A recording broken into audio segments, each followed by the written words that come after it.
Another police officer was shot and killed yesterday in Maryland, making him the second police officer killed in the United States in just 12 hours after the early morning death of a police officer in Alabama.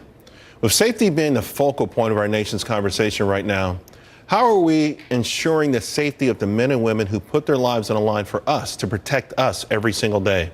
Joining me now, Darrin Porcher. He's a retired NYPD lieutenant and former U.S. Army officer, along with Steve Loomis, retired president of the Cleveland Police Patrolmen's Association, and currently a detective in the Cleveland Police Department.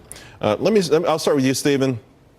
It's remarkable how many police officers have been killed this year, and really you don't even hardly hear about it. And I know there's been a lot of headlines this year, but these are the folks that keep us safe. If we can't somehow make sure that they're safe, then I think we're all in trouble.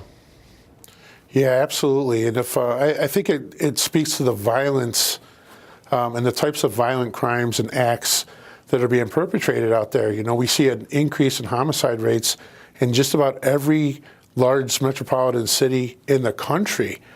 But at the same time, these folks, if they're willing to shoot at police officers, they're willing to shoot at anybody. And I think that one thing goes right along with the other. What do you make of it, Darrin? Well, attack on law enforcement is an attack on us all, because law enforcement is our first line of defense. And when we look at this rise, this increase in police shootings, it looks like we're going to eclipse the numbers, the dangerous numbers of 2016, because in 2016, we had the highest number of officer fatalities as it relates to shootings in the last 5 years. So it's a societal issue that we need to get behind law enforcement, because, as I mentioned, ultimately, they're our first line of defense. And I think a lot of this dates back to the Ferguson incident, where we had the Ferguson effect is something we refer to, whereas officers were being ostracized for merely doing the job. This is something that dates back to the Obama administration. But then it moved further when we look at the Eric Garner situation, and then we take into account the Philando Castile incident, where we had someone in retribution shoot and kill officers in Dallas. So all of those, the collaboration of those events is something that's consistently moved forward with this anti-police sentiment, and that's why we're in this position we're in. Stephen, would you consider it open season on police officers? Do you feel like it's that bad right now?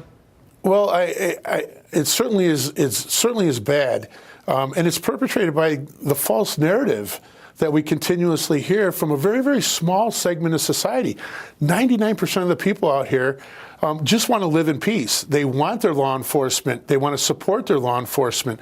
They're horrified at some of the numbers and the budget reductions and things like that. So we're seeing an upclick in that.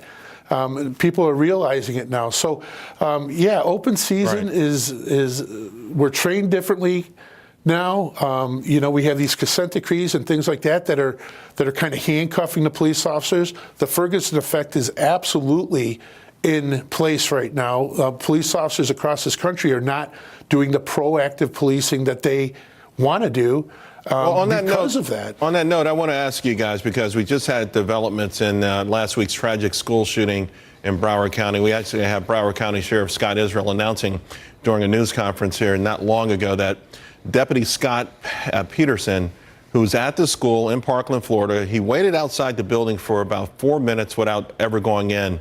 Now, he's resigned after he was suspended without pay.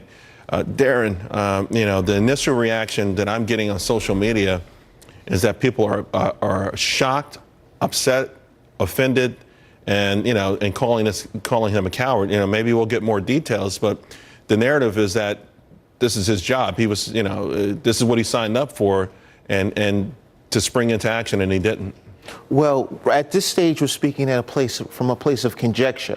But when I look at that compound, this is a compound that houses 3,000 plus students, and you only had one armed officer. That armed officer is generally referred to as a resource officer. Right, but he was on duty. He was a deputy sheriff. He was on duty. If it was you and you heard those bullets being fired, would you have waited 4 minutes? Well, it goes back to my initial statement. This is a 3,000 student No, but would you have waited, though? I wouldn't have waited, but how long did it take, and where was he positioned at the time of the offense? And this is something I blame on the executive branch of that particular police department, because in no way, shape, or form should one officer be responsible for 3,000 plus students at that particular school. So when we take in consideration the slowed response, I mean, I think that it's tragic to say the least, but we need a more empirical assessment before we can judge him as to what happened. Stephen, there's no doubt about that. Agree. You agree with that? Okay, I wanted to get your quick thoughts on that. Obviously, we'll get more details, but the notion that he was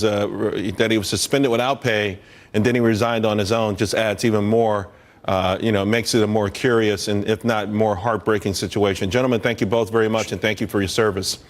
While the mainstream media laughs at President Trump's warning, the vicious MS-13 gang continues to widen their reign of terror.